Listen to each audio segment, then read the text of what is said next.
راځي ګورو نن د تر ملک نه د بهر د وته داسې شپږ طریقې هم چې په هغه تاسو په ډیر په اسانۍ سره یورپ کناډا امریکا او مختلف ممالک ته تللی شئ او په دې باندې هر سړی دا داسې اسانه طریقې دي چې هغه هر څوک چې د هر قوم نه چې پښتوني پنجابي او د هر قوم سره تعلق ساتي خو چې هغه باشندگان جو پاکستان کې پاتې کیږي او هغه غواړي چې د ملک نه بهر وځي نو داسې شپږ اسانه طریقې مې نن تاسو راوړلې چې په دې شپږو اسانو طریقو باندې تاسو د ملک نه بهر وتی شئ. نو موږ شروع کوو د برې نه به شروع کوو او تر لاندې طرف ته به راځو او دا ویډیو د اخره پورې وګورئ. نو موږ به تاسو شپږ داسې طریقې ښیو چې په هغې باندې تاسو ډېر په اسانۍ طریقې سره بهر ملکونو ته یورپي ملکونو ته هغه ملکونو ته چې په هغې کې سیلري او انکم ډېر په های لیول سره دی هلته تاسو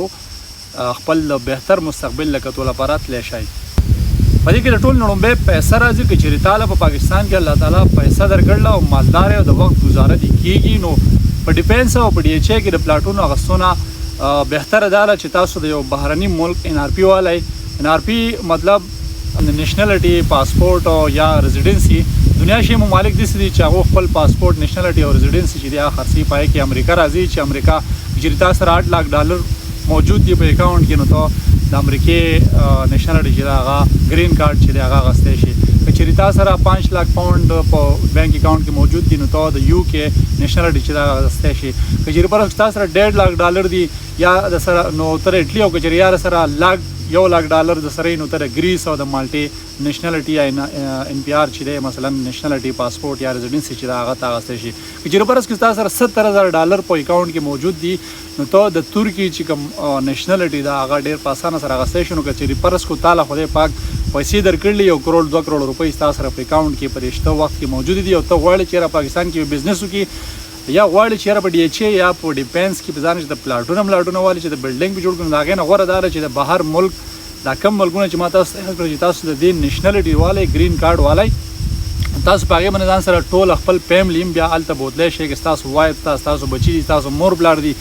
او ستاسو نور چې کوم وروڼه دي او د هغوی چې کوم اولادونه دي نو تاسو ټول خپل ټوله فیملي هلته بوتلی شئ او تاسو په هغې ملکونو کې سیټل کیدی شئ چې هغه د مستقبل باندې یو ډېر پازیټیو دغه ساتي او هلته د جاب چې دی اپارچونټي ډېر زیات دي او دغه ته چې کوم خرچې کوئ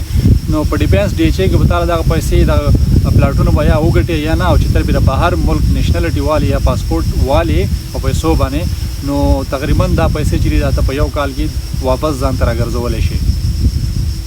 په دې کې دویم نمبر طریقه چې زموږ سره کوم راځي هغه تعلیم دی. که چېرې فرض کړو ته ایجوکیټډ یې او ته غواړې چې یاره د بهر ملک لپاره سکالرشپ اپلای کې په هغې کې پی ایچ ډي راځي زموږ سره او دغه دی د ماسټر دی بیچلر دی. که چېرې ته غواړې چې یاره زه اټلي امریکې یونان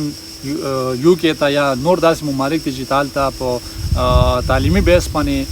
لاړ شي سکالرشپ والې هلته تعلیم وکړي نو ته تللی شي هلته ځان له خپله پی ایچ ډي ماسټر بیچلر وغیره لپاره هلته یو کال 2 تا باندې سبق ویل راځي او د هغې نه بعد چې دی ته ځان له د هغې سره ته پارټ ټایم جاب هم کولی شي د هغې نه بعد تا ته ویزه میلو شي او ته په هغې ملک کې ځان له کار کولی شي او یو ښه مستقبل چې دی هغه ځان له کتلی شي. نو ګلونو په دې کې په درېیم نمبر زموږ سره راځي محنت. که چېرې فرض کړو ته محنت کش یې او تا له خدای پاک ښکلې ځواني درکړله او ښکلې باډي دې له خدای درکړله او ځوان او محنت باندې ته ځان بد نه ښکاري نو د دې ځای چې کوم خلک دی د یورپین زیاتره امریکن کینیډین یا ایټالین جرمن هر یورپي ملک چې دی نو د دې ځای باشندگان چې دی هغه ډېر زیات نارستان دي ولې چې هغه په خپله پاجامه اغوستي او د کافۍ کپ ورته پروت د چای نه شوړ وباسي او په خپل کمره کې په لیپټاپ باندې آنلاین پیسې ګټي د امازون نه د یو ځای نه بل ځای نه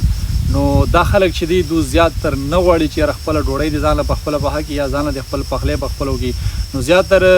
دا خلک چې دوی هغه کورونو کې چې کوم خانسانماګانې کورونو کې چې کوم هلکان پخلي کوي نو دا هغې ډېر زیات ډیمانډ دی په دې ملکونو کې دا چې د کوم پاکستان کې د کومو خلکو سره هنر نو دا خلک هغوی ته ویزې هم ورکوي او ډېر زیات خوشحالېږي هم په هغې کې د ستا سره مختلف قسم هنري مثلا په هغې کې موچي کار چې دی د ویښتو د کټ کولو هیر ډریسر چې دی که د هغه کار تاله درځي که چېرې فرض کړو ته بجلی کار کولی شي که ته ویلډینګ کار کولی شي که ته لیپټر چلولی شي که چېرې د دې نه علاوه داسې دنیا شی نور طریقې دي که د مستري کار کولی شي هر څه قسم کار کوي چې ته په محنت ته د ځان بد نه ښکاري نو ته دا یو ډېره بهترینه طریقه ده چې ته د دغې ملک نه ځان بهر د پاکستان نه ځان بهر ایستی شي. خو د دې سره شرط دا دی چې یاره کوم ملک ته ته غواړې چې لاړ شي نو چې دغې ملک لږه ډېره تاله ژبه درځي او چې د هغې ملک په هغه ژبه کې څه لږ ډېر کنورسیشن ته کولی شي، نو دا یو ډېره لویه طریقه ده چې په دې باندې ته د پاکستان نه بهر ته ځان ایستی شي. څلورم نمبر په دې کټګرۍ کې زموږ سره هنر راځي چې چېرې فرض کړو ستا سره یو خاص هنر دی او ته چېرته مکینیک کې د ګاډو سمولو کار کولی شي، د ګاډو رنګسازي کولی شي او د کمپیوټرو ریپیرینګ کولی شي، د موبایلو ریپیرینګ کولی شي، یا پینټینګ کولی شي، یا چې کوم د لیبارټرۍ کوم مشینان دي په مختلف قسم هسپتالونو کې د هغې د ریپیرینګ کار کولی شي، یا دنیا شي نور داسې ریپیرینګ مشینان دي چې په هغې کې تاسو په دا هنر باندې پوهېږئ. مثلا په غټ سطح باندې ستا سره یو هنر دی او ته غواړې چې را زما د دې هنر نه دې ما د څه لږ ډېر انکم راشي، نو دا یو ډېره بهترین طریقه ده چې ته د یورپین او د نور کاناډا، امریکا او یا دنیا شي نور داسې ممالک دي چې ډېر ښې سیلري ورکوي هنرمندو کسانو ته، نو دا یو ډېره لویه غټه طریقه ده چې په دې باندې ته د ملک نه بهر ته ځان ایستی شي. خو دا کټګري چې دا په دې کې به هم تاسو له زبان ضروري دی، یاره چې کوم ملک تاسو غواړئ چې یاره موږ هاي ملک ته خپله ویزا اپلای کړو یا د ملک نه بهر ته وځو، نو که تاسو سره هنر دی نو دې سره ضروري دا ده چې د هغې ملک هغه لینګویج چې دی هغه لږې که ډېرې، خو چې څه لږ ډېر ته پوهېږي په هغې باندې. ها نو ګلونو پنځم نمبر طریقه زموږ سره ازایلم دی، که چېرې فرض کړو تا د خپل ملک خطره ده چې د خپله ښځه دې وژني، یا د پلار وژني، یا د رور وژني، یا د کاکا وژني، یا د ماما، یا د تربوران وژني، یا څه نور څه داسې سیاسي طریقې سره، یا څه مذهبي طریقې سره چې تا سره داسې خپل یو نظریه ده چې د هغې سره خلک اتفاق نه کوي، او که چېرې فرض کړو داسې یو حالات او سچویشن دي چې په هغې کې ستا سر ته خطره ده، نو ته د دغه ملک نه د ازایلم ویزا اپلای کولی شي او امریکې، کاناډې، اټلي، سپین، جرمني او نور د یورپ نړۍ چې د هغې ته خپله ویزا لګولی شي، چې دا ډېره یو اسانه طریقه ده چې په دې باندې ته د دې شته حالات د ملک چې دی نه ته ځان ایستی شي. شپږم نمبر طریقه زموږ سره چې دا هغه ټول نه اسانه طریقه ده، که چېرې فرض کړو ستا په یو بهرني ملک کې رشته دار دی، ماما زوی دی، کاکا زوی دی، تایا زوی دی، هر څوک چې دی که چېرې هغه وغواړي او تا سپانسر کړي، د هغه سره ګرین کارډ وي، که چېرې هغه د جرمني ګرین کارډ وي، که چېرې فرض کړو د اټلي او که د سپین هر ځای ریزیډنس د هغه سره یې پاسپورټ ورسره بهرنی سور یا ریډ یا شین پاسپورټ د هغه سره بلو، نو ته د رشته دار په ذریعه باندې د ملک نه ځان ډېر زر ایستی شي. او که چېرې فرض ستا یو رشته دار نو ته هغه ته ویلی شي چې هغه تا سپانسر کړي او ستا د څه وخت هغه دغه چې دی خرچ خوراک چې دی هغه په خپل سر باندې ګورمنټ ته شو کړي، چېرې دا سړی به لږې ورځې مال سره پاتې کېږي، نو چې ته رشته دار خو له لاړ شي نو هغه بیا تا له جاب کتې هم شي، ته په خپل هم کتې شي، خو ضروري دا ده چې تا له لږه ډېره ژبه درځي، نو که ته لږ ډېر په ژبه باندې پوهېږي نو تا ته به جاب ډېر زیات زر میلاو شي. او دا زموږ سره شپږمه طریقه ده چې په دې باندې تاسو ډېر زر او ډېر په اسانه سره طریقې سره د خپل ملک نه بهر وتی شئ. نو